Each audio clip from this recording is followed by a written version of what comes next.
اور اگر وقت اللہ سے آپ نے نماز پڑھا رہے ہو کہ کعبے کی طرف منہ کیا ہے، آپ پیچھے سے اور یہ بھی دروازے کی طرف منہ کرتے ہیں، سب کی نماز ٹوٹ جائے گی۔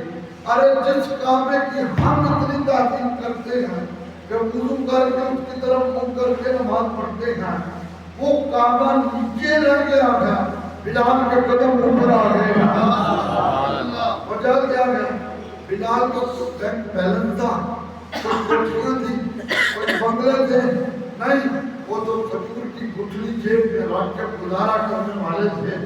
صرف ایک ہی بات تھی، دلوں میں رسول پاک کا پیار تھا۔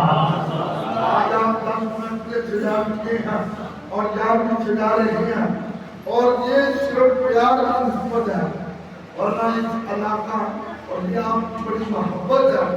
اس خاتون نے کہا مجھے بیٹھنے دو، دربار تھا، اس نے بار بار روکا، خاتون نہ رکی، اس نے دھکا مار دیا، خاتون گر گئی۔ اس کی بیٹی کہنے لگی امی مجھے یہ بتا، حضور صرف امیروں کے رسول ہیں، حضور صرف سرمایہ داروں کے رسول ہیں، ہم غریب ہیں نا تو حضور ہمارے بھی رسول ہیں۔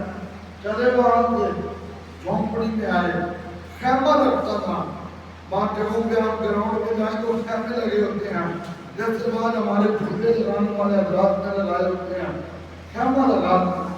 وہ ماں بیٹھ گئی، بیٹی بیٹھ گئی۔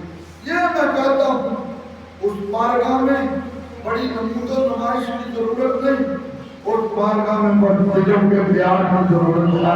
سبحان اللہ۔ جتنا بڑے بارگاہ ہونا مٹھا ہوئے گا، جتنا رسول اللہ پیار کرے گا۔ اس نبی نے پتھر مارنے والوں کو دعائیں دی، پشت پہ اوجری رکھنے والوں کو معاف کیا، گلے میں چادر ڈال کے کھینچنے والوں کو معاف کیا، کانٹے بچھانے والوں کے نیچے چادر بچھائی۔ مجھے بتاؤ وہ اتنے دن محفلیں سجانے والوں پہ کتنا کرم فرمان ہو گیا۔ خاتون آئی، اس نے بیٹھ کے اپنی بیٹی کو بتانا شروع کیا۔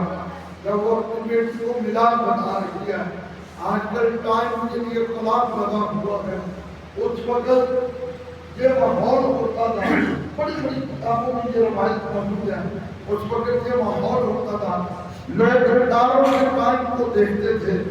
عثمان نے کہا بیٹی ربائی نکل کے دیکھ تو صحیح، وہ پڑی ہے کہ نہیں، فجر کا وقت ہوا ہے کہ نہیں۔ وہ بیٹی باہر آئی تو اس نے کیا دیکھا، تاروں میں تو نظر پڑی نہیں، اس نے دیکھا ان کے خیمے کی دروازے کی چوکھٹ پہ ایک ہستی ہے جو بار بار ہونٹوں کے ساتھ اس چوکھٹ کو چوم رہی ہے اور چومتی جا رہی ہے۔ وہ بیٹی جا کے اپنی امی کو کہنے لگی امی تو کن تاروں کی بات کر رہی ہے؟ اس نے کہا کیا ہوا؟ اس نے کہا باہر تو نکل۔ وہ باہر نکلی تو اس ماں نے کیا دیکھا کہ لوگ وہ ہستی دروازے کی چوکھٹ کو چوم رہی ہے۔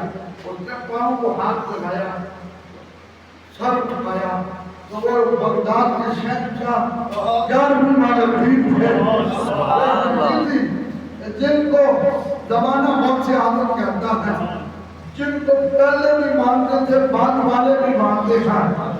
حضرت غوث پاک کو اس خاتون نے کہا کیا حضرت میں غریب ہوں، جب میرے منہ کی چوکھٹ میں کسی چومتے پہلے میں نے گناہگار نہ کرو، تو حضرت نے فرمایا چپ کر کے بھی میں تیری چوکھٹ کو چومنے نہیں آیا، میں تو اپنے نامہ کے قدموں کے نشان کو چومنے آیا ہوں۔ وہ کیا میں تو گئی تھی، میں اپنے سونے گر کے تجھے دربار میں دھکا مارا تھا، تو نے قرآن نہیں پڑھا لقد جاءکم رسول من انفسکم عزیز علیہ ما عنتم حریص علیکم بالمؤمنین رؤوف رحیم۔ امتی تڑپے تو مدینے میں مصطفیٰ کو خبر ہوتی ہے، اسی کو جو اعلیٰ حضرت نے کہا تھا فریاد امتی جو کرے حال دار میں ممکن نہیں کہ خیر بشر کو خبر نہ ہے۔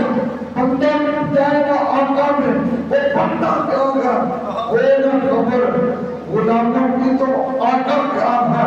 میرے مصطفیٰ کریم اپنے روضے میں تمہیں دیکھ رہے تھے، کیونکہ میں نے یہ حدیث پڑھی ہے، اللہ کے رسول نے فرمایا لوگوں میں تمہیں ایسے دیکھتا ہوں جیسے ہتھیلی کے اوپر کوئی رنگ کا دانا دیکھ رہا.